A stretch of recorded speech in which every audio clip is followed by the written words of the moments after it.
hindi ka kikita kung hindi ka magbebenta ng products. Meron yung isa na kinausap namin, malaki ang network niya. Ewan ko Mm. kung espiritista yun o ano. So, pinuntahan namin dun sa baryo. So, nakausap namin nung seminar, andun siya, hype, tuwan-tuwa. So, sabi, puntahan niyo ako. The following day, pinuntahan namin dun sa baryo niya. Tinawag namin, naglakad pa kami. Pagdating dun sa bahay, baka daw hindi siya yung kausap namin. Baka nasa liban. Really? Totoo. My True to God. life story yan.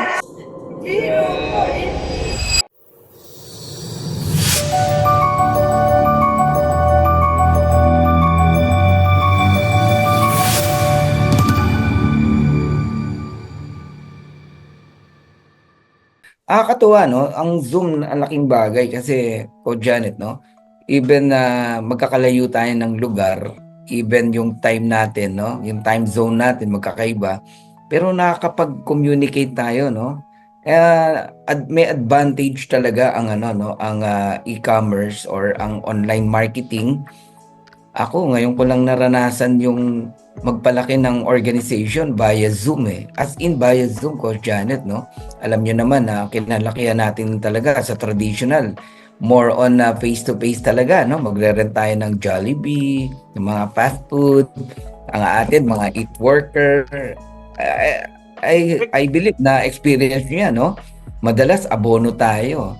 May mga experience kami, Coach Janet, pamilya dumarating, pati bata nandoon no? And talaga namang sapi ipag-agawan ng pagkain. Ginawang birthday party yung business meeting business presentation. Tapos meron naman, akala mo leader, no? Talagang nag-request ng presentation sa isang fast food, no? May minimum yan, Coach Janet Let's say ang minimum 80 person, Coach Janet, no?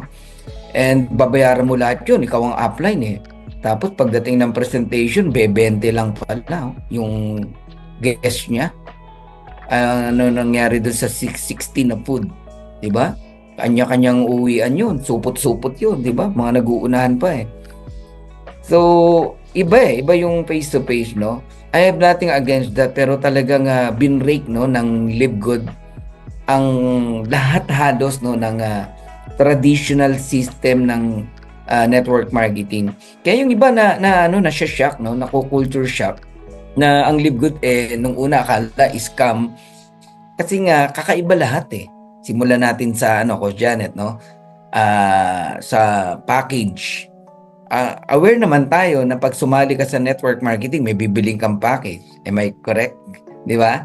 But in Live Good, wala kang package na bibilin, no? Dito sa Live Good. And yung maintenance, no, na every single month kailangan mong bumili ng small package naman, no? Let's say 100 points o QB. Kailangan mong bumili niyan or else di mo makukuha yung earnings mo, yung commission mo. Wala rin ganon sa Live Good, no?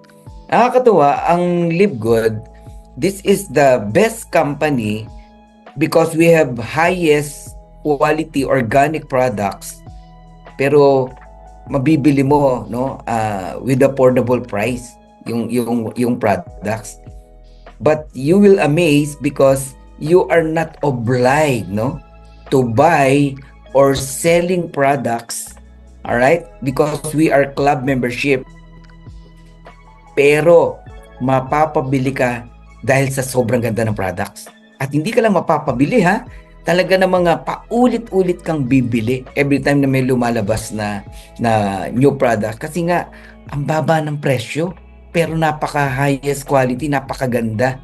Lalo na kung health conscious ka no sa family mo. Kaya guys no, kung kayo po'y naghahanap no yung mga traditional network marketer kung nakikinig ngayon no, kung ikaw'y naghahanap ng isang matinong kumpanya, naghahanap ka ng the best company at ikay matinong network marketer, bagay na bagay sa iyo itong Live Good.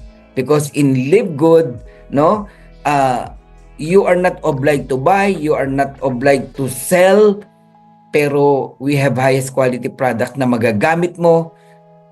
Pwede mong ibenta, yes, if you want, no? Pwede mo ring pagkakitaan 'yan. Pero magtataka ka, hindi tayo pinipilit no ni Ben na magbenta, pero ang sales ng company sobrang lakas talaga, sobrang laki. And dito ko nakita na kapag ka nag-introduce no ng isang products ang ating CEO, the same day ubos no yung product. Na experience natin yan ko Janet nung lumabas yung I think Sheila Jit no nung in-announce na lalabas na yung Himalayan yung Sheila Jit natin no yung CMO, yung ding araw na yun na talaga ubos yung products So ilan ang company na kilala yung ganyan, di ba? Hindi nagpo-push na bumili kayo o magbenta kayo, pero ang tao bilihan ng product. Yan ang kailangan yung alamin dito sa Live Good. I-share ko lang tong story na to, yung, di ba, face to face. Di ba kung minsan, sa kagustuhan nating magbenta ng products, kasi hindi ka nga, hindi ka kikita kung hindi ka magbebenta ng products. At the same time, talagang, ipupush mo yung products. At the same time, affected yung ranking mo, di ba? Kung hindi ka magbebenta. Meron yung isa na kinausap namin, kasi nakita namin, malaki ang network niya. Ewan ko kung espiritista yun o pero sold siya dun sa product. So, pinuntahan namin dun sa baryo. So, nakausap namin nung seminar, andun siya, hype na hype, tuwan-tuwa. So, sabi, puntahan niyo ako. The following day, pinuntahan namin dun sa baryo niya. Ang lang nila, tinawag namin, naglakad pa kami. Tapos, alam mo nangyari, coach, pagdating dun sa bahay, ang sabi ba naman, baka daw hindi siya yung kausap namin, baka nasa liban. Really? Totoo lang story yan. Biro mo, talagang, di ba, dala-dala mo lahat, na-flatan pa kayo, tapos pagdating, sasabi niya, hindi ako yung kausap nyo, baka may sumanib na ibang espiritu. Imagine yun na kwento. Totoo yun.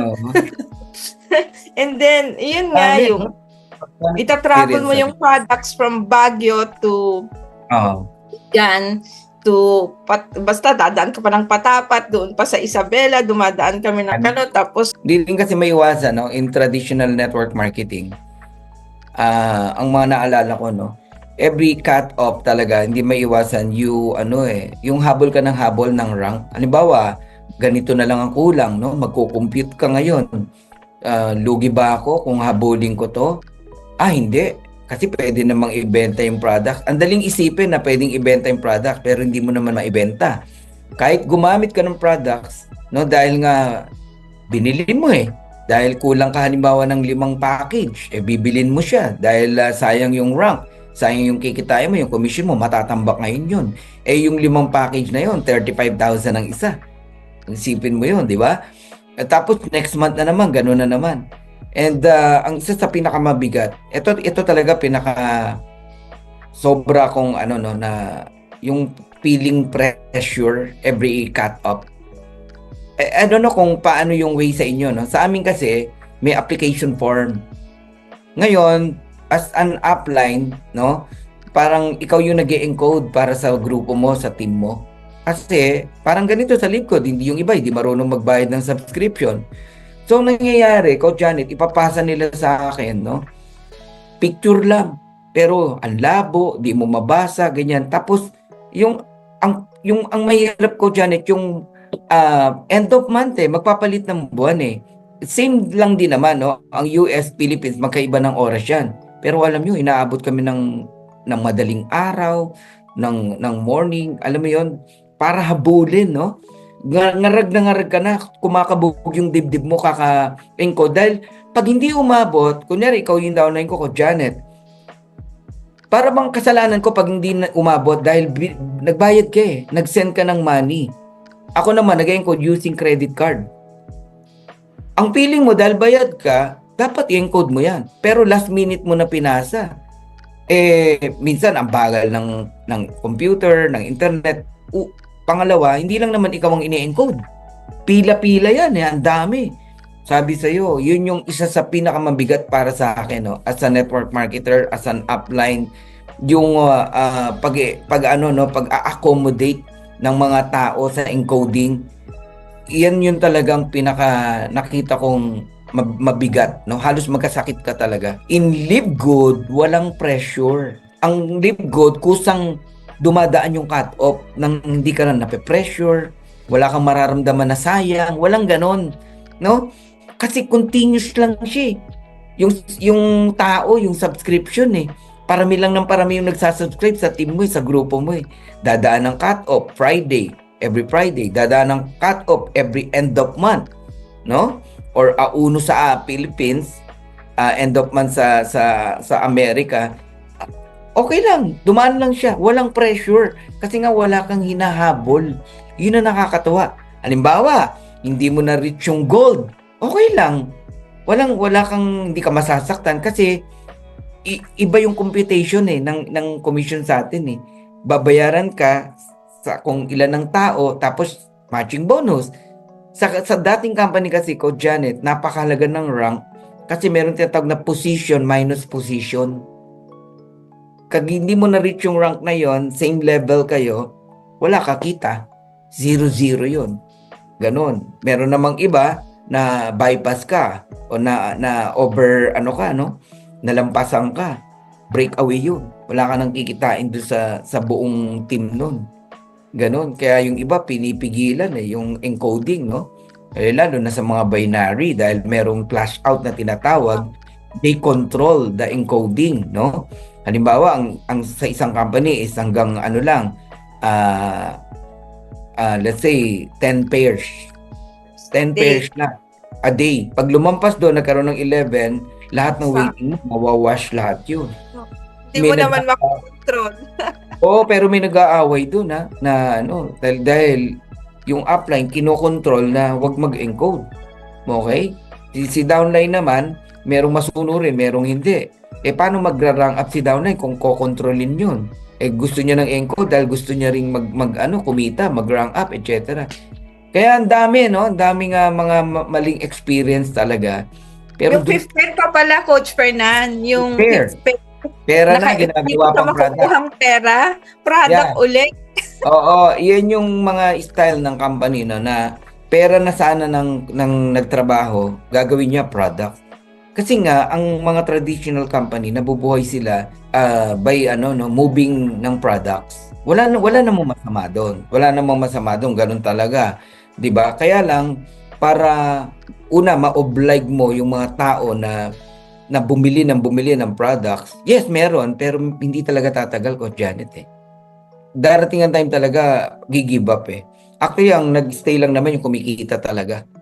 Ganon. Kasi nga, sobrang bigat Nakita ng dalawang mata ko yan Ang dami kong tao, matitino naman. Dumarating sa point na hindi na nila kaya talaga yung maintenance every month. Minsan nga, naawa ka na lang, abonohan mo na Mga ganon, no?